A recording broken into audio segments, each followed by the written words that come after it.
everyone. Welcome to Living Pianos. I'm Robert Estrin, and today we've got a story that will blow your mind. It's about one of the wildest scandals to ever hit the classical music world.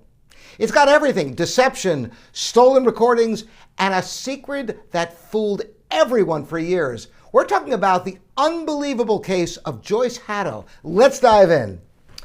Joyce Hatto was a British pianist who had a pretty standard career early on, nothing too out of the ordinary, but later in life, she stopped performing because of illness, or so we thought.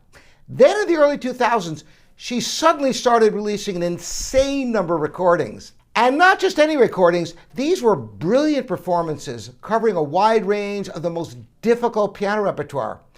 Critics were stunned. People couldn't believe how amazing these recordings were, coming from a pianist who had been out of the game for so long. But here's where it gets crazy. The recordings, they weren't hers. Her husband, William Barrington Coupe, was behind it all. He took recordings from other famous pianists, tweaked them just a bit, and then slapped Joyce's name on the records. Let me tell you, some incredible pianists got caught in this scam. There's Minoru Nojima. By the way, I went to school with him. He was one of Constance Keen's star pupils, having won the Van Cliburn competition at the Manhattan School of Music. He was in our master classes. Unbelievable pianist. His stunning performances of Liszt Transcendental Etudes, that's right, that was passed off as Hatto's. Laszlo Simon's recording of Rachmaninoff's Piano Concerto No. 2, yep, that too. Even Yefim Brofman's epic take on Rachmaninoff's Piano Concerto No. 3 got caught in the mix. These are world-class musicians, and their work was being stolen right under everyone's noses. So how did all this get exposed? Well, it wasn't until 2007 that someone noticed something.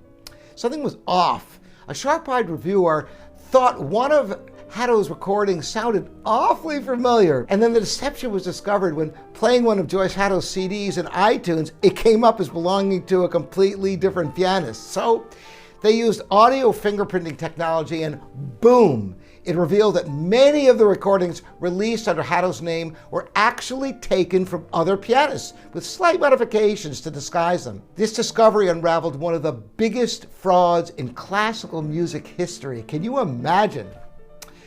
For years, people were raving about these recordings, thinking they were hearing a miraculous comeback from Hatto. But instead, it was a cut and paste job by her husband, Barrington Coupe, who had taken bits from other pianists' recordings, made a few sneaky edits to disguise them, and released them as Joyce's.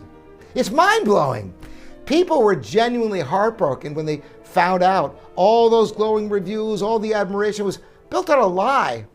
But what's really sad is that it wasn't just about fooling critics. It was also about tarnishing the incredible work of pianists like Nojima, Simon, and Brofman, and others, who poured their hearts into these performances only to have them hijacked. So what do we take away from this? I think it's a reminder that music is all about trust between the artist and the audience. And when that trust is broken, it's tough to repair. But hey, the real stars here are the pianists whose work was stolen. Their performances are still just as breathtaking as ever, and you can experience them in the description below. I have links to them for you. What do you think of all this wild story? I'd love to hear your thoughts. Drop a comment here and livingpianos.com and subscribe for more fascinating stories of the world of music. This is livingpianos.com, your online piano store. I'm Robert Estrin. Thanks so much for joining me. We'll see you next time.